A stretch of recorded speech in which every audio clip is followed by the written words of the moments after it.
go ahead and turn to your notes, which should be 11 or 12. The last thing that you should have written were 50 action words. Let's recap again. Go ahead and write a big line underneath if you would like to, and start here. One more time from the top. We learned a mnemonic phrase to help you remember the 8 parts of speech. What was that phrase that we learned, the mnemonic device? I'm a VIP of the NAACP. Go ahead and write this fast with me because we're just reviewing. And we learned that that phrase corresponded to the beginning letters of the 8 parts of speech. In the English language, there are how many parts of speech? 8 parts of speech. And if you were to write them vertically, those initials, you would end up with something like that. And then we also learned the first syllables of the 8 parts of speech in a nonsensical phrase. What was that nonsensical phrase? Verb in pronoun.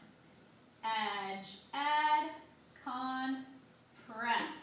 Verb in pronoun, add, con, prep. And then we finished them off. Verb we left alone, interjection. Pronoun, noun we left alone, adjective, adverb, conjunction, and preposition. Okay, and we defined, or gave the denotation. We told the job of the verb, and what was the verb's job? Expresses action or state of being. Okay? An action verb is anything that you do. That's what we went through yesterday. You wrote 50 of them down. Anything that you can do is an action verb. We also learned state of being verbs, that not all verbs express action, but some express state of being. Instead of what you do, they express what you are. We gave the example of Matthew McConaughey is hot. He's not doing anything. He's just standing there being hot. And your state of being verb was is. We also went through that there are 8 state of being verbs, 8 state of being verbs. Go ahead and list them on your paper right now with me. What are they? Present tense, am, is, are, was, were, be, being, and been. And I told you that silly little song to help you remember the 8 parts, or the 8 state of being verbs, which was am, is, are, was, were, be, being, been. Moving on. Today, we're going to discuss interjection.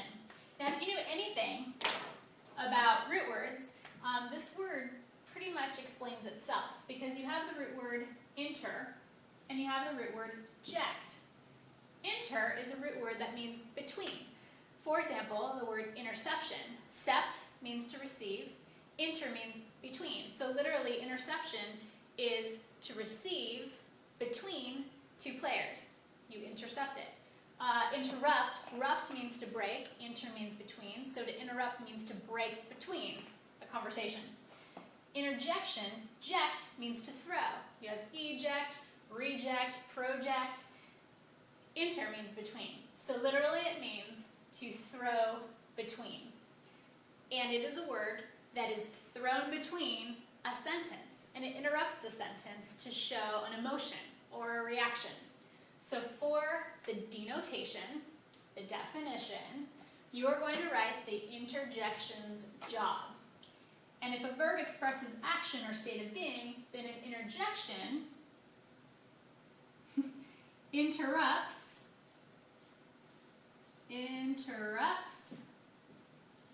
to show emotion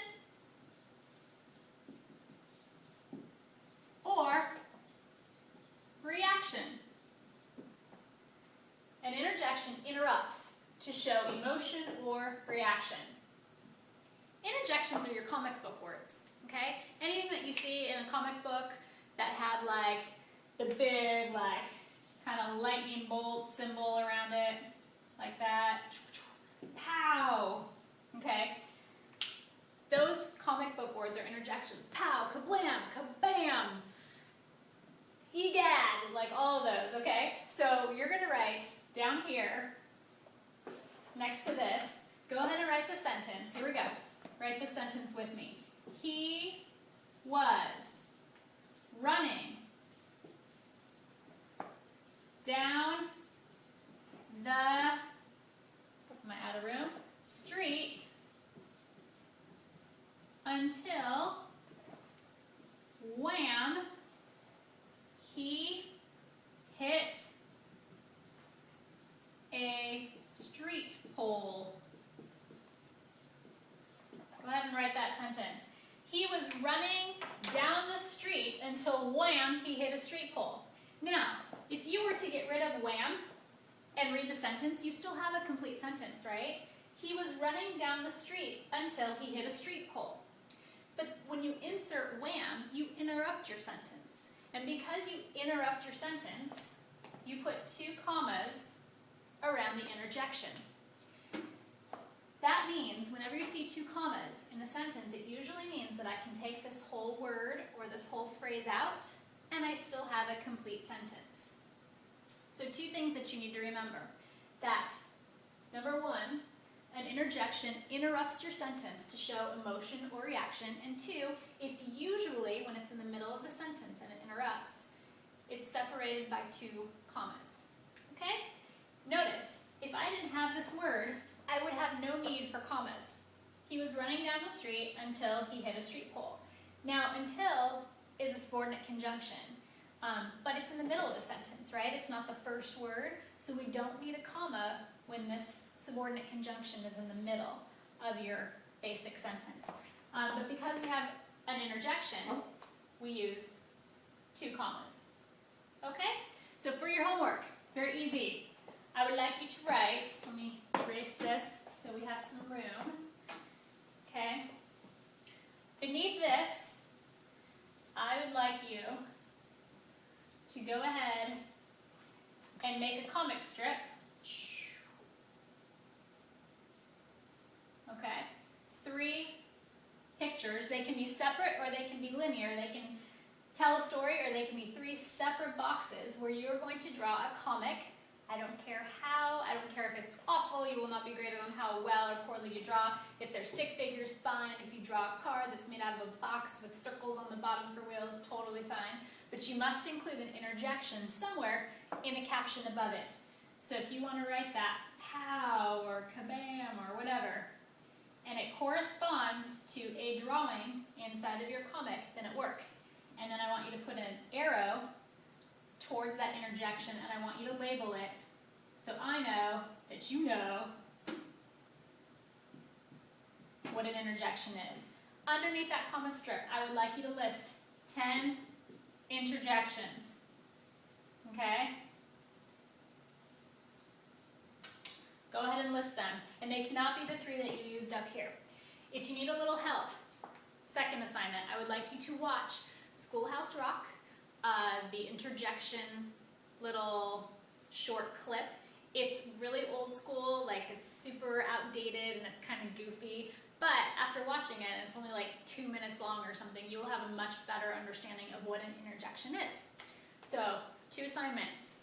You need to watch Schoolhouse Rock, and then you need to draw 3 captions, including interjection in each caption right there. And underneath, I want you to list 10 interjections. Okay?